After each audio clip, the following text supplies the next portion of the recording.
Imagine a blue sky, cloudless, with the sun reflecting off the waves of the ocean, the salty smell of the sea in the air. Now think of a man, a millionaire, at the peak of wealth, driving through the sunny streets of Lisbon in his silver Porsche. A man named Phillip Alvéz, whose heart, despite being surrounded by luxury, carried a void that not even the most opulent of mansions could fill. This is where our story begins. Phillip Alvéz was the kind of person everyone envied. He had it all: mansions, luxury cars, gold watches, endless trips. But if you looked closely at him, you would see something more. A distant look, like that of someone lost in a maze with no way out. Because deep down, there was a secret Phillip couldn't forget.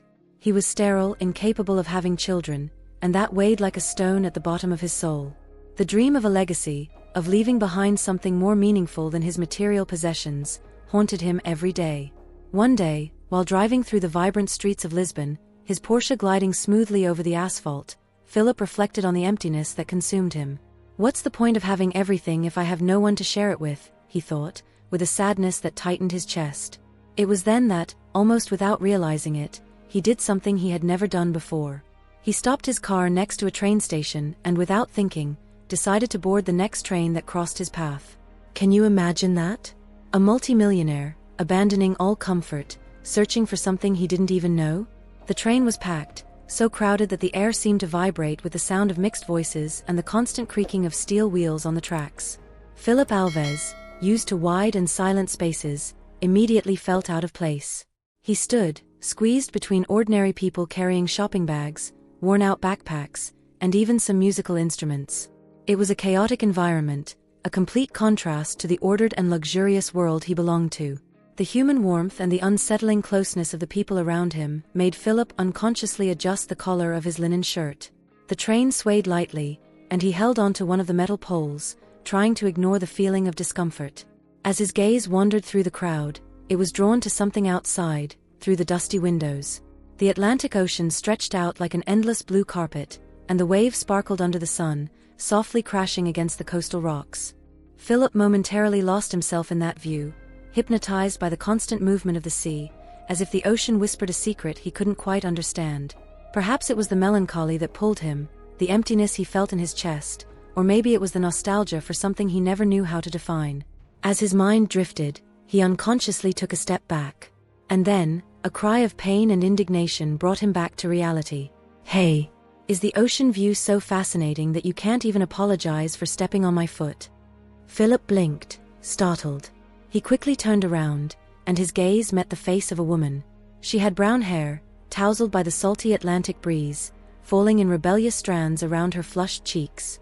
Her face was a mix of weariness and determination, like someone who faced the struggles of everyday life with strength, even if there was a hint of wear in her eyes. Emma, that was her name, though Phillip didn't know it yet.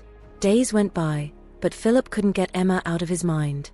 He found himself thinking of her as he drove along winding roads leading to his mansion in the hills of Sintra, a place where luxury merged with an almost palpable solitude.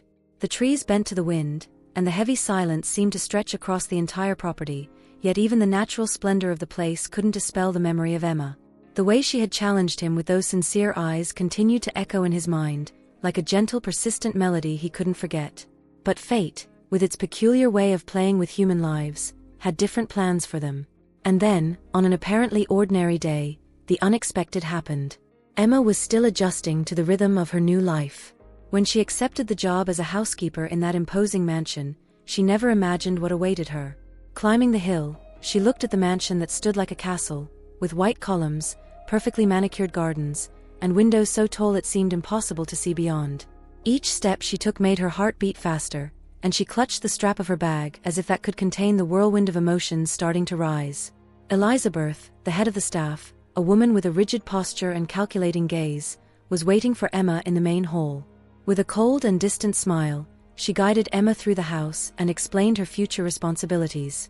As they walked through long corridors lit by shimmering chandeliers, Emma tried to keep her composure. But she had no idea that the real shock was yet to come.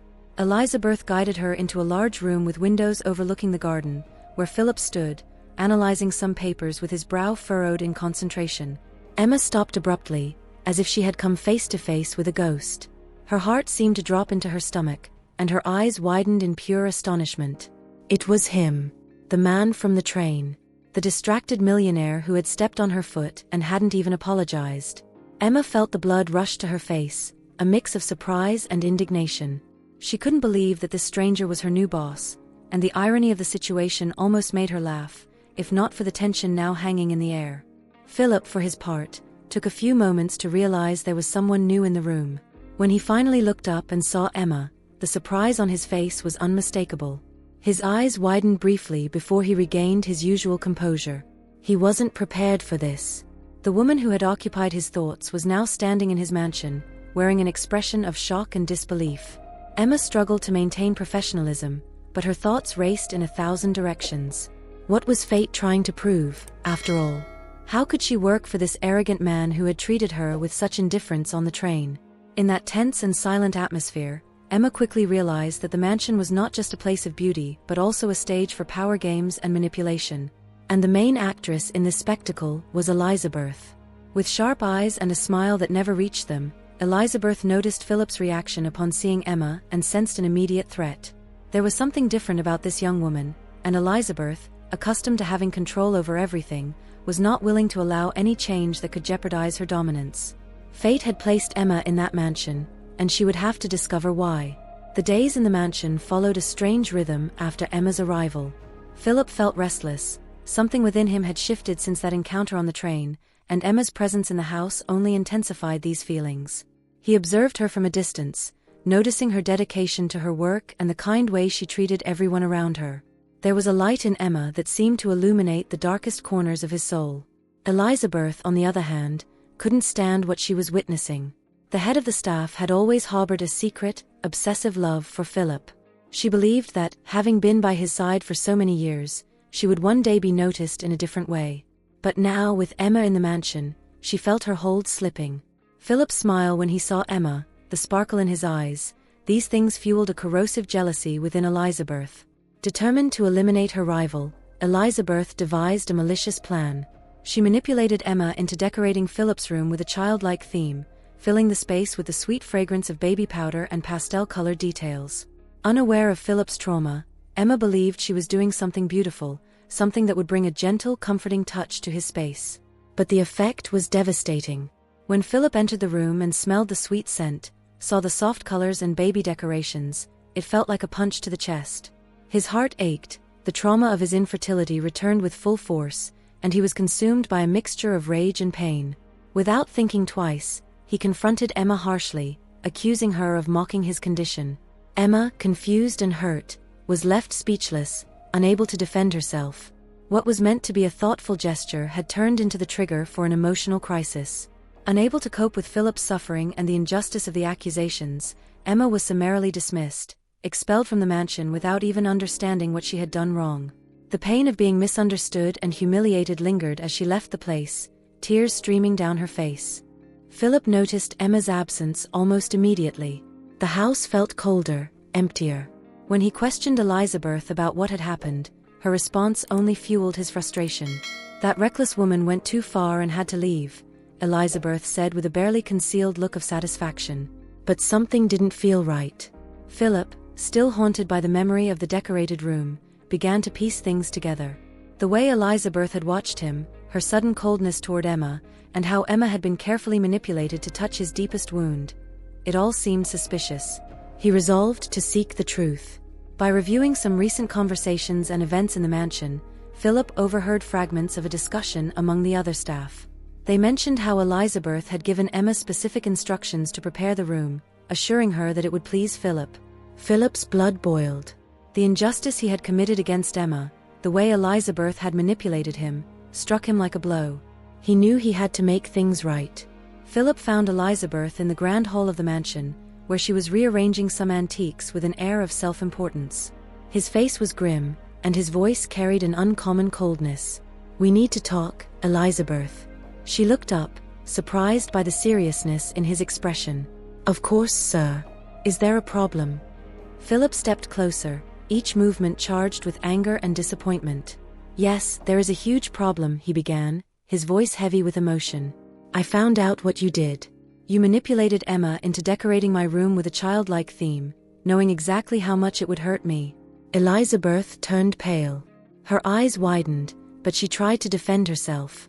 "Sir, I only wanted to do something nice. That girl was clumsy, she didn't know what she was doing." She hesitated, desperation taking over. Phillip interrupted with a cold stare. "Stop it. I know you orchestrated everything because you're consumed by a sick jealousy. Don't you realize that with your lies and manipulations, you destroyed the life of an innocent person? Emma never did anything to deserve this." Elizabeth tried to approach him, her voice trembling and tears beginning to fall. "I did it because I love you, Phillip. I've always been here, always taken care of you. How could I let that woman take you away from me?" Phillip shook his head, disbelief etched on his face. "That's not love, Elizabeth. It's obsession.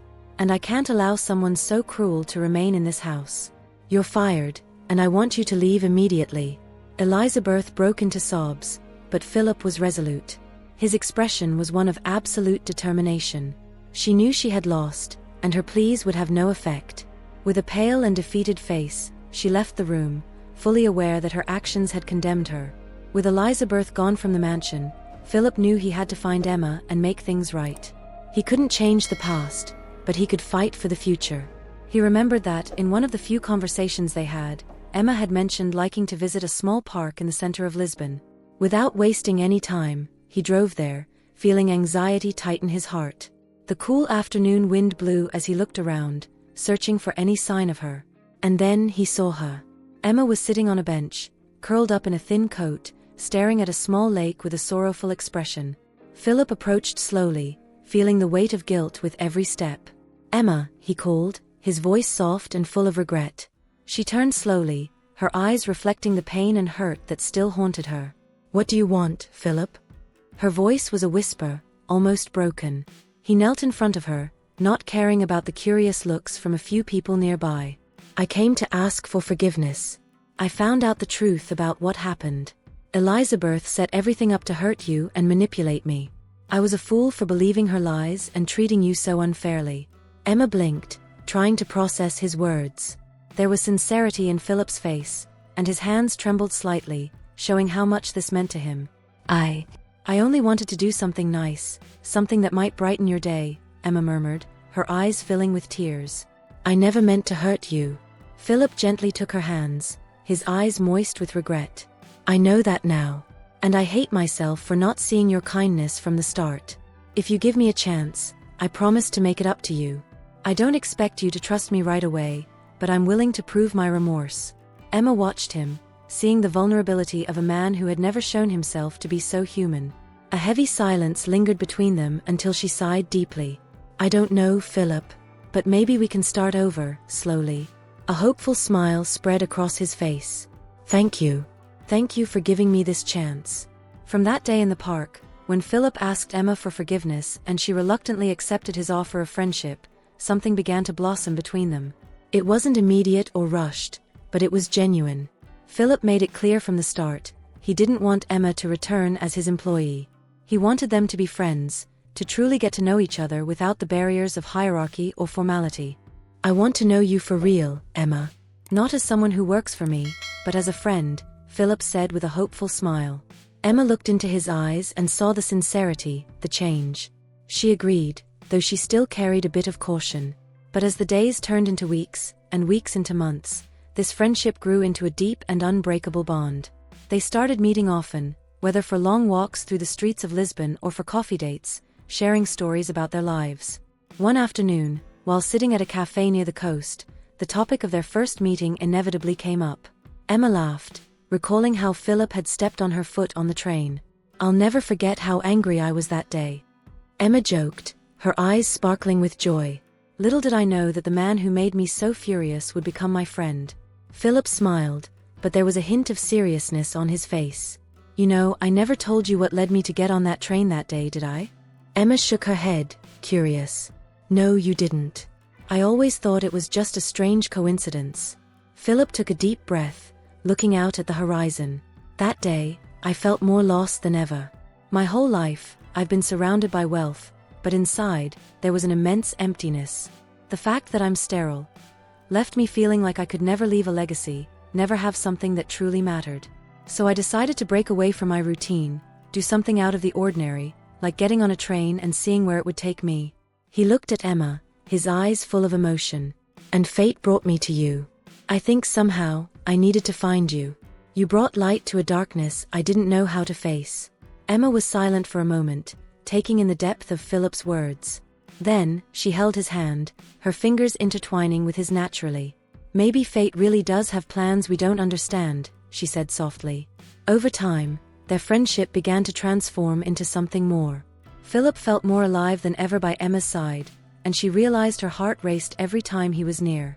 The connection they shared was undeniable, and one day, without any warning, Philip kissed her gently.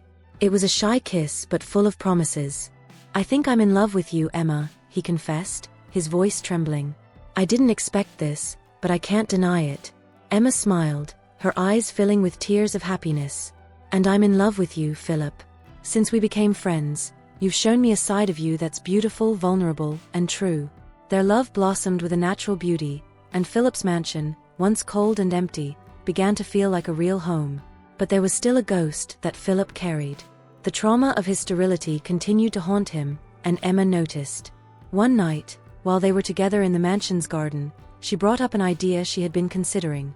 Philip, have you ever thought that being a father doesn't have to be biological? She began gently. There are children who need love, a family. We could consider the idea of adoption. Philip was silent. The thought was delicate, and he had never considered this possibility. The fear of not being a real father consumed him. But Emma didn't pressure him. She knew it was a path he had to walk in his own time. As the weeks went by, Emma's strength and love began to make Philip reflect. He realized that the desire to be a father wasn't just about a biological legacy, but about giving love, creating a family, and caring for someone who needed it. Emma supported him every step of the way, offering her understanding and patience. After many conversations and reflections, Philip and Emma decided to start the adoption process. It was a path full of bureaucratic hurdles, but the love and determination they shared guided them. They attended meetings, participated in interviews, and together, they dreamed of the day they would have a child in their home. Finally, after months of waiting and hoping, the day arrived. They adopted a 6-month-old boy, with big brown eyes that shone with curiosity. When they held the baby for the first time, Philip felt something transform inside him. The fear gave way to a pure and overwhelming love. "Hello, little one," Philip whispered, with tears in his eyes. "I am your father. I promise to protect and love you forever." Emma, by his side, felt her heart overflow with happiness. They had found the missing piece, the joy that completed the home they were building. Philip's mansion, once a symbol of loneliness and pain, was now full of laughter and the sound of a baby's footsteps growing day by day. Philip had never felt so fulfilled. Emma and he had formed a family, something he never thought was possible. They had turned pain into love, trauma into hope. The lesson from Philip and Emma's story is powerful. A person's true legacy is not left solely through blood, but through love, connections, and compassion. Sometimes, life has unexpected ways of showing us what really matters. And when we open ourselves to these possibilities, we can discover a love that heals, transforms, and gives us a new reason to live. If this story of love, hope, and transformation touched your heart, leave a like and share it with someone you love. Don't forget to subscribe to the channel to follow more touching stories like this. And now, tell me, do you believe that love can heal even the deepest wounds? Leave your comment below. I'd love to hear your thoughts. Together, we can spread more love and inspire hearts around the world. Until the next story.